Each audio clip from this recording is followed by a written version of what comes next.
അയ്യപ്പേട്ടാ, ഈ നവീൻ ബാബുവിന്റെ കേസിലെ അതില് വാദങ്ങളൊക്കെ ഇങ്ങനെ നടക്കുന്നു, അതിന്റെ മുറയ്ക്ക് അതിന്റെ കാര്യങ്ങളൊക്കെ നടന്നുകൊണ്ടിരിക്കുകയാണ്.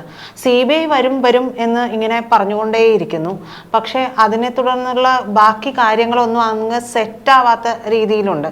കാരണം CBI വരുമോ ഇല്ലയോ എന്നതിലൊന്നും ഇതുവരേക്കും ഒരു കൃത്യമായ ഒരു തീരുമാനമോ അല്ലെങ്കിൽ അത് വരാനുള്ള സാധ്യതകളോ ഒന്നും, ചില സൂചനകൾ വെച്ചിട്ടാണ് പലപ്പോഴും വാർത്തകൾ വരുന്നത്. വന്നേക്കും എന്നാണ് പറയുന്നത്. അപ്പോൾ ഇത് CBI വരാനുള്ള സാധ്യത സത്യത്തിൽ ഇതിലുണ്ടോ? കാരണം പല അഡ്വക്കേറ്റ് ജോൺ റാൽഫിനെ മാറ്റി, അതിനുശേഷം അവർ ശ്രീകുമാർ വക്കീലിനെ വയ്ക്കുന്നു, അദ്ദേഹത്തിനെ മാറ്റുന്നു. അപ്പോൾ അദ്ദേഹത്തിന്റെ പ്രയർ വേറെ ഒന്ന് തന്നെയായിരുന്നു. അപ്പോൾ ഇത്തരത്തിലുള്ള കാര്യങ്ങളെല്ലാം കോടതിയുടെ മുമ്പിൽ ഇരിക്കെ CBI വരാനുള്ള സാധ്യതയുണ്ടോ? ഇപ്പോൾ ലേറ്റസ്റ്റ് ആയിട്ട് അറിയാൻ കഴിയുന്നത്, ഈ ശ്രീകുമാർ എന്ന വക്കീലിനെ ഇവരുടെ കുടുംബം വെച്ചതിന്റെ ഫലമായി ആ ശ്രീകുമാർ വക്കീൽ ഇവരെ മിസ്ലീഡ് ചെയ്തു. ശ്രീകുമാർ വക്കീൽ അദ്ദേഹം ഡിവിഷണൽ ബെഞ്ചിന്റെ അതായത് ഇവരുടെ വാദം വരുന്ന സമയത്ത് കോടതിയോട് പറഞ്ഞിരിക്കുന്നത്, കേരളത്തിൽ ക്രൈംബ്രാഞ്ച് എങ്കിലും അന്വേഷിച്ചാൽ മതി എന്നൊരു വാദമാണ്. അത് ഒരിക്കലും ആ കുടുംബം സ്വപ്നത്തിൽ പോലും കണ്ടതല്ല. അവർ CBI അന്വേഷണം വേണമെന്ന് ഈ സമൂഹത്തിന്റെ ആവശ്യം, അതായത് അവരുടെ ആവശ്യം, സമൂഹത്തിന്റെ ആവശ്യം, ഈ കേസ് അറിയണമെങ്കിൽ CBI അന്വേഷണം വന്നാൽ നന്നായിരിക്കും എന്നുള്ളതാണ് അവർക്ക് ഉണ്ടായിരുന്നത്. ഈ ജോൺ റാൽഫ് എന്ന് പറയുന്ന വക്കീലിനെ മാറ്റുന്നതോടുകൂടി ആ കേസിന്റെ ഗതി മാറുകയാണ് എന്ന് തന്നെ നമുക്ക് പറയേണ്ടി വരും. കാര്യം ഇതിനകത്ത് നമുക്ക് മനസ്സിലാക്കാൻ കഴിയുന്നത്, ഈ ശ്രീകുമാർ എന്ന വക്കീല് ഇവരുടെ ബന്ധുക്കൾ, അതായത് ഈ മഞ്ജുഷ എന്ന അദ്ദേഹത്തിന്റെ വിധവ, പിന്നെ അദ്ദേഹത്തിന്റെ ബ്രദേഴ്സ്, ഈ നവീൻ ബാബു എന്ന മരണപ്പെട്ട ADM-ന്റെ ബ്രദേഴ്സ്, പ്രവീൺ ബാബു എന്നാണ് തോന്നുന്നത് അദ്ദേഹത്തിന്റെ പേര്, അതില് അവരുടെ കുടുംബത്തിൽ തന്നെ അഡ്വക്കേറ്റ്സ് ഉള്ളതാണ്. അപ്പൊ ഇത് പാർട്ടി കുടുംബം ആയതുകൊണ്ട് തന്നെ പാർട്ടിയുടെ സമ്മർദ്ദം ഇവർക്ക് മേൽ ഉണ്ടായിരുന്നോ എന്ന് നമുക്ക് ഭയങ്കരമായി സംശയിക്കേണ്ടി വരും.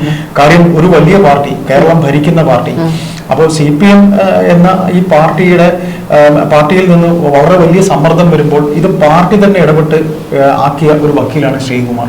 അപ്പോൾ തീർച്ചയായിട്ടും ശ്രീകുമാറിന്റെ പഴയ ഒരു ഹിസ്റ്ററി എങ്ങനെയെന്ന് വെച്ചാൽ, ശ്രീകുമാർ വാദികൾക്ക്, അദ്ദേഹം ഇപ്പോൾ വാദിക്കുന്ന ആർക്ക് വേണ്ടിയാണോ, അപ്പോൾ വാദിഭാഗത്തിന് വേണ്ടിയാണെങ്കിൽ അല്ലെങ്കിൽ പ്രതിഭാഗത്തിന് വേണ്ടിയാണെങ്കിൽ അദ്ദേഹത്തിന്റെ ക്ലയന്റിനെ ചതിക്കുഴിയിൽ ചാടിച്ചിട്ടുള്ള ഒരു വക്കീലാണ്. അങ്ങനെ ഒരു പാരമ്പര്യമുള്ള ഒരു വക്കീലാണ്. അത് നിരവധി കേസുകൾ അദ്ദേഹത്തിൻ്റെതായിട്ട്, അട്ടപ്പാടി മധുവിന്റെ കേസിലും പെരിയാർ കേസിലും ഒക്കെ നമ്മൾ കണ്ടതാണ് പ്രധാനമായിട്ടുള്ള കേസുകൾ. അതെ, വളരെ പ്രമാദമായ പല കേസുകളും അദ്ദേഹത്തിന്റെ ചതിവ് മനസ്സിലാക്കിയിട്ടുണ്ട്. അപ്പോൾ കുടുംബത്തിന് അറിയാൻ കഴിഞ്ഞില്ല.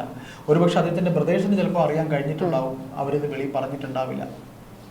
പക്ഷേ ഇതിൽ നിന്ന് നമുക്ക് കൂട്ടി വായിച്ചെടുക്കാൻ കഴിയുന്നത്, ഇപ്പോൾ ആ ശ്രീകുമാർ എന്ന വക്കീല് ക്രൈംബ്രാഞ്ച് അന്വേഷണം എങ്കിലും എന്ന് പറയുമ്പോൾ SIT എന്ന ഒരു പൊട്ട സംഘത്തെ, പോലീസിന് പേരുദോഷം ഉണ്ടാക്കിയിരിക്കുന്ന ഒരു സംഘത്തെ വെച്ച് അന്വേഷിച്ചു.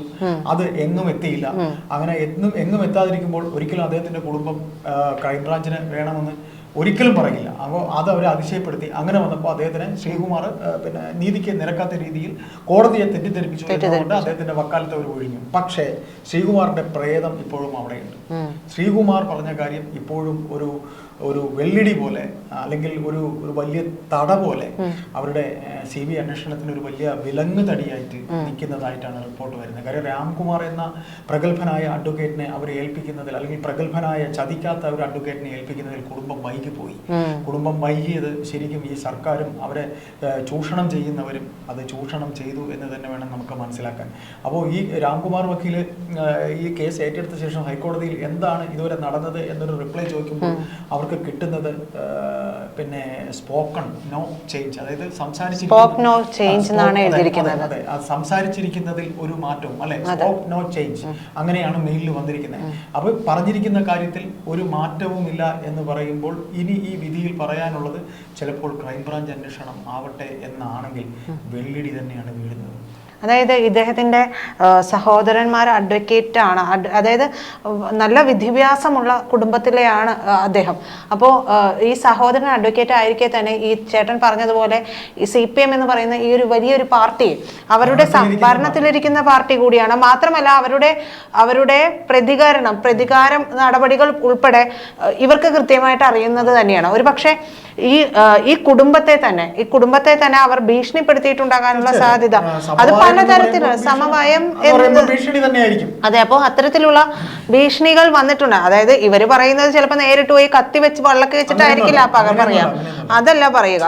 തിരിച്ച് അതല്ലാത്ത രീതിയിൽ തേൻ പുരട്ടിയ ചില ചതി പ്രയോഗങ്ങൾ കൂടി, ആഫ്റ്റർ എഫക്റ്റ് മാത്രം പറഞ്ഞാൽ തന്നെ പ്രവീൺ ബാബു ഉൾപ്പെടെയുള്ള അദ്ദേഹത്തിന്റെ കുടുംബത്തിനൊക്കെ മനസ്സിലാക്കാൻ കഴിയുന്നത്. അപ്പോൾ ഒരുപക്ഷെ അറിഞ്ഞുകൊണ്ട് തന്നെ ആയിരിക്കുമോ ഈ ശ്രീകുമാർ വക്കീലിനെ വെച്ചിട്ടുണ്ടാവുക എന്നുള്ളത് കൂടിയാണ്. അതെ, അദ്ദേഹത്തിന്റെ ഭാര്യയ്ക്ക് അറിയാൻ സാധ്യതയില്ല, പക്ഷേ സഹോദരന്മാർ വഴിയുള്ള നീക്കം, ആ നീക്കം പാളിപ്പോയിട്ടുണ്ട് എന്ന് തന്നെ നമുക്ക് പറയേണ്ടി വരും.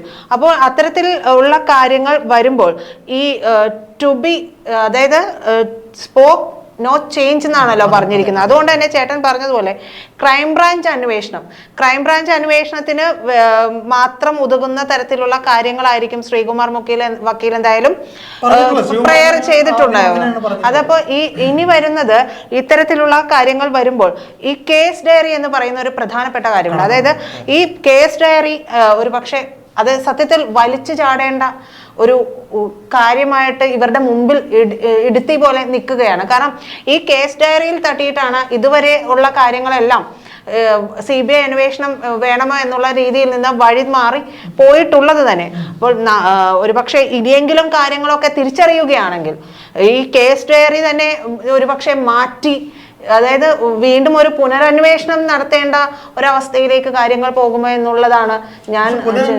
നടത്താനായിട്ട് കേസ് ഡയറിയിൽ ഇപ്പോൾ പുനരന്വേഷണം നടത്തുന്ന തെളിവുകൾ വേണം. കേസ് ഡയറി എന്ന് പറയുന്നത് കോടതിയെ തെറ്റിദ്ധരിപ്പിക്കാനായിട്ട് ഉണ്ടാക്കിയ ഒരു സാധനമാണ്. ഈ കേസിനെ സംബന്ധിച്ച് തുടക്കം മുതൽ തന്നെ കേസ് ഡയറിയിൽ കോടതിയെ തെറ്റിദ്ധരിപ്പിക്കുന്ന രീതിയിലാണ് അന്വേഷണം എല്ലാം പോയി. അതായത് വർഷങ്ങൾ പഴകിയ കേസുകൾ പോലും പക്ഷേ പുനരന്വേഷണത്തിലൂടെ തന്നെ തെളിയിക്കപ്പെട്ടിട്ടുള്ള സംഭവങ്ങളൊക്കെ നമ്മുടെ നാട്ടിൽ ഉണ്ടായിട്ടുണ്ട്. പക്ഷേ ഭരണത്തിലിരിക്കുന്നത് ഈ പാർട്ടി ആയതുകൊണ്ട് അതിലും നമുക്ക് സംശയമാണ്. പക്ഷേ എന്ത് തന്നെയായാലും ഇനിയിപ്പോ സുപ്രീം കോർട്ടിലേക്ക് ഇവർ മൂവ് ചെയ്തു നോക്കിയാൽ അവിടെയും ഈ കേസ് ഡയറിയും കാര്യങ്ങളും തന്നെയായിരിക്കും ഉണ്ടാവുക. എന്ന് പറയുന്നത് ഈ SIT എന്ന് പറയുന്ന സംഘം കണ്ടെത്തിയ തെളിവുകൾ കോടതിയിൽ സമർപ്പിക്കാൻ കണ്ടെത്തി എന്ന് പറയാൻ പറ്റില്ല. അവരുണ്ടാക്കിയെടുത്ത നിർമ്മിച്ചെടുത്ത ഫാബ്രിക്കേറ്റഡ് ആയിട്ടുള്ള തെളിവുകളാണ്, അവരുണ്ടാക്കിയെടുത്ത തെളിവുകളാണ്. ആ തെളിവുകൾ പച്ചക്കള്ളമാണ്. അപ്പൊ പിന്നെ ആ പച്ചക്കള്ളം ആയിട്ടുള്ള തെളിവുകൾ കോടതിക്ക് മുന്നിൽ ആ പച്ചക്കള്ളത്തിന്മേൽ ഇവർക്ക് എങ്ങനെ നീതി കിട്ടാൻ പറ്റും? ഇനി പുനരന്വേഷണം നടത്താൻ പോയിരുന്നാൽ തന്നെ ഇപ്പൊ ഈ ഉണ്ടാക്കി വെച്ചിരിക്കുന്ന ഈ പിന്നെ എവിഡൻസ് അല്ലെങ്കിൽ ഈ കുറ്റപത്രത്തിൽ എഴുതിയിരിക്കുന്ന കാര്യങ്ങൾ വെച്ചുകൊണ്ടല്ലേ കേരളത്തിലെ തന്നെ മറ്റൊരു പോലീസ് സംഘമല്ലേ ക്രൈംബ്രാഞ്ച്, അവർക്ക് ഇനി എന്തുണ്ടാക്കാനാണ്? അതെ, അതല്ല ഞാൻ പറയുന്നത്. ക്രൈംബ്രാഞ്ച് എന്നുള്ളത് മാത്രമല്ല, പൊതുവായിട്ട് ഇവരിനി ഒരു പുനരന്വേഷണം വരികയാണെങ്കിൽ, കൃത്യമായ ആളുകൾ അന്വേഷണം നടത്തുകയാണെങ്കിൽ, അതായത് ഇവർ ഇപ്പൊ ഉണ്ടാക്കിയിരിക്കുന്ന ഈ SIT എന്ന് പറയുന്നത് CPM-ലെ ആളുകൾ മാത്രമുള്ളതാണ്. അത്തരത്തിലുള്ള അല്ലാത്ത ആളുകൾ മാത്രമാണ്. അപ്പൊ അതല്ലാത്ത ഒരു അന്വേഷണ സംഘം വരികയാണെങ്കിൽ അവിടെ ഒരു ഹോപ്പുണ്ട്. പക്ഷെ ആ ഹോപ്പ് എന്ന് പറയുന്നത് ഈ ഭരണത്തിലിരിക്കുന്ന പാർട്ടി ഇതായതുകൊണ്ട് തന്നെ അവിടെയും ഇവർക്ക് അസ്തമിക്കുന്നുണ്ട് പ്രതീക്ഷ. അതായത് ഇനി ക്രൈംബ്രാഞ്ച് അന്വേഷണമാണ് വരുന്നത് എന്നുണ്ടെങ്കിൽ ഈ കേസ് സത്യത്തിൽ ഇവിടെ വെച്ച് അവസാനിപ്പിക്കുന്നതായിരിക്കും ഈ കുടുംബത്തിന് നല്ലത് എന്നതായിരിക്കും എനിക്ക് തോന്നുന്നത്. കാരണം യാതൊരു തരത്തിലുള്ള പ്രതീക്ഷ സുപ്രീം കോടതിയിലേക്ക് പോയാലും ഉണ്ടാകുമെന്ന് എനിക്ക് തോന്നുന്നില്ല. ഏതായാലും അതാണ് CPM എന്ന പാർട്ടിയുടെ തന്ത്രം. അവർ വിചാരിച്ചെടുത്ത് തന്നെ വഞ്ചി അവർ കടവത്ത് എത്തിച്ചു. അവരുടെ വിചാരിച്ച സ്ഥലത്ത് തന്നെ അവർ എത്തിച്ചിരിക്കുന്നു. അപ്പോൾ ഇത്രയും വലിയൊരു സംഘടന, ഇത്രയും വലിയൊരു പാർട്ടിയെ എങ്ങനെ ആ ഒരു സ്ത്രീ അവരുടെ മക്കളും ഒറ്റയ്ക്ക് നേരിടേണ്ടി വരുന്നത് എങ്ങനെയെന്ന് അവർക്ക് ചിലപ്പോൾ ചിന്തിച്ചാൽ പിടികിട്ടാത്ത രീതിയിലേക്ക് പോയിട്ടുണ്ട്. ഒരു അന്തവും കുന്തവും ഉണ്ടാകത്തില്ലായിരിക്കും.